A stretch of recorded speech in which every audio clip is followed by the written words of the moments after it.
आज हम बात करने वाले हैं कि अगर आपके लीवर के अंदर कोई खराबी आ जाती है तो इसकी वजह से आपके शरीर में कौन कौन से लक्षण नज़र आ सकते हैं। दोस्तों, लीवर हमारी बॉडी का दूसरा सबसे बड़ा अंग होता है और जब लीवर के अंदर कोई भी प्रॉब्लम पैदा होती है तो इसकी वजह से वैसे तो बहुत सारे लक्षण आपके अंदर आ सकते हैं, लेकिन 3 सबसे बड़े ऐसे लक्षण होते हैं जिनको अगर आपने समझ लिया तो आप आसानी के साथ शुरुआत में ही लीवर में हो रही किसी भी बीमारी को पकड़ सकते हैं और इसका इलाज कर सकते हैं। तो चलिए बिना किसी देरी के इस वीडियो को शुरू करते हैं और जानते हैं इन तीनों लक्षणों के बारे में पूरी डिटेल से।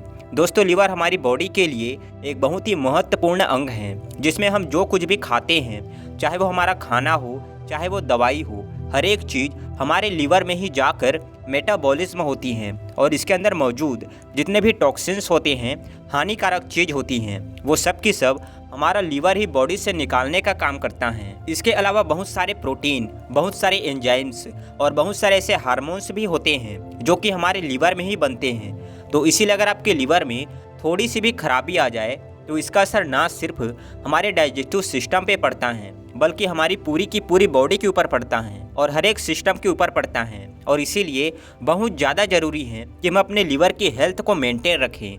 तो जो लक्षण आज मैं आपको बताने वाला हूं दोस्तों, वह इसी काम में आपकी हेल्प करेंगे और आपको लीवर की हेल्थ को मेंटेन रखने में मदद करेंगे, क्योंकि अगर आप इन लक्षणों को समझेंगे तभी आप सही समय पर अपनी लीवर की प्रॉब्लम का इलाज भी कर सकेंगे। और हमेशा एक बात याद रखिए, अगर लीवर डैमेज पूरी तरह से एक बार हो गया तो उसको वापस से रीजनरेट करना बड़ा मुश्किल होता है, इसलिए इन सिम्टम्स को समझना आपके लिए बहुत ज़रूरी है। तो सबसे पहले बात करते हैं आज के पहले सिम्टम के बारे में।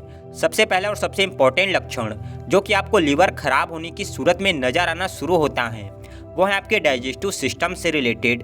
जैसे कि आप जानते हैं कि लीवर हमारे डाइजेस्टिव सिस्टम का एक पार्ट है, तो अगर इसके अंदर कोई भी प्रॉब्लम होगी और ये सही से काम नहीं करेगा तो इसकी वजह से सबसे पहले हमारे डाइजेस्टिव सिस्टम में ही इसके सिम्टम्स दिखाई देने शुरू होंगे। लीवर खराब होने की वजह से आपके पेट के अंदर बदहजमी होना, गैस ज़्यादा बनना, कॉन्स्टिपेशन हो जाना, एसिडिटी होना, भूख बिल्कुल ना लगना या फिर कम हो जाना, हर समय आपको उल्टी जैसा महसूस होना, जी मिचलाना और पेट में दर्द रहना, यहाँ कुछ ऐसे लक्षण हैं जो कि आपको दिखाई दे सकते हैं। इसके अलावा अगर आपके लीवर में सूजन आ जाती है या फिर अगर आपको फैटी लीवर है तो ऐसे केसेस में आपका पेट बढ़ने लगता है, टोन निकलने लगती हैं और ख़ास तौर से आपके लीवर वाली साइड में छूने से दर्द का एहसास होता है। ये दर्द का एहसास आपकी सूजन की वजह से ही होता है। इसके साथ साथ एक और बहुत आम लक्षण ये है कि अगर आपके लीवर में कोई प्रॉब्लम है तो उसकी वजह से आपके स्टूल का कलर भी चेंज हो सकता है, यानी जो नॉर्मल कलर आपके स्टूल का होता है उसकी जगह पे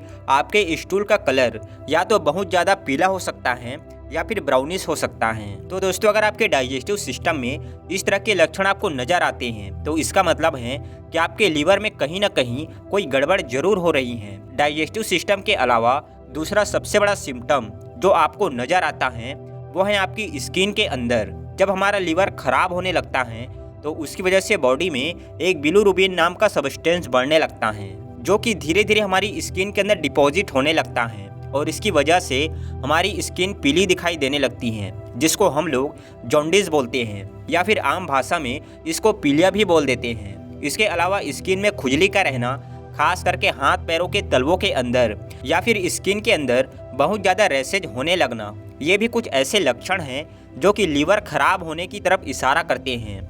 लीवर खराब होने से एक और बहुत आम चीज़ जो आपके स्किन में नज़र आ सकती हैं वो है स्पाइडर एंजियोमा। स्पाइडर एंजियोमा एक ऐसी प्रॉब्लम है जिसमें आपके स्किन के अंदर नीली नीली नसें उभरने लगती हैं और ये एक जाल की तरह बन जाती हैं, एक मकड़ी की तरह आपको दिखाई देती हैं। तो इस तरह की नसें अगर आपके स्किन में उभर रही हैं, स्पाइडर एंजियोमा आपको नज़र आ रहा है, तो ये भी एक क्लियर कट सिम्टम है जो कि इशारा करता है कि आपके लीवर के अंदर खराबी पैदा हो चुकी है। तीसरी तरह का लक्षण जो लीवर डिजीज की तरफ इशारा करता है वो है आपके पैरों में, लोअर लेग्स में। जी हाँ दोस्तों, लीवर खराब होने की वजह से पैरों में भी बहुत सारे सिम्टम्स दिखाई देते हैं। पैरों में सूजन आ सकती है। ये सूजन अक्सर सुबह के समय ज़्यादा होती है और ज़्यादा देर बैठे रहने से होती है, लेकिन सूजन में आपको दर्द वगैरह नहीं होता है। ऐसा एक्चुअल में इसलिए होता है क्योंकि लीवर खराब होने से आपके ब्लड के अंदर एल्बुलिन नाम का एक प्रोटीन जो होता है वो कम हो जाता है, जिससे टांगों के अंदर वाटर रिटेंशन होने लगता है और सूजन आ जाती है। इसके अलावा जैसा कि मैंने आपको अभी थोड़ी देर पहले बताया था कि लीवर खराब होने की वजह से आपकी टांगों की नसें फूलने लगती हैं। स्पाइडर एंजियोमा आपको नज़र आ सकती है। यह भी आपके अंदर लीवर डिजीज की तरफ इशारा करता है। तो दोस्तों, अगर आप सिर्फ इन 3 सिम्टम्स पर अपनी नज़र बनाए रखें, यानी अपनी डाइजेस्टिव सिस्टम पर, स्किन पर और अपने लेग्स पर, तो इसकी वजह से आप 100% लीवर की किसी भी बीमारी को शुरुआत नहीं पकड़ सकते हैं और उसको बढ़ने से रोक सकते हैं। दोस्तों, अपने लीवर को हेल्दी रखने के लिए आपको अच्छी डाइट, रेगुलर एक्सरसाइज और साफ पानी पीना बहुत ज़्यादा ज़रूरी है। इसके अलावा अल्कोहल, तंबाकू, दूसरी हार्मफुल चीज़ों से बचना भी बहुत इंपॉर्टेंट है। अगर आप इन सब प्रिकॉशंस को फॉलो करते हैं और रेगुलर एक्सरसाइज करते हैं तो आपका लीवर हमेशा हेल्दी बना रहेगा और आपको कोई प्रॉब्लम नहीं होगी। लेकिन किसी वजह से आपके लीवर में कमजोरी आ जाती है, सूजन आ जाती है, आपको फैटी लीवर हो जाता है, लीवर की कार्य क्षमता कम हो जाती है, तो ऐसे केसेस में आप कुछ नेचुरल होम रेमेडीज़ जैसे कि गार्लिक, बीटरूट यानी कि चुकंदर और हल्दी वगैरह का सहारा भी ले सकते हैं। ग्रीन टी आप ले सकते हैं। यह सभी चीज़ लीवर के लिए फ़ायदेमंद होती हैं।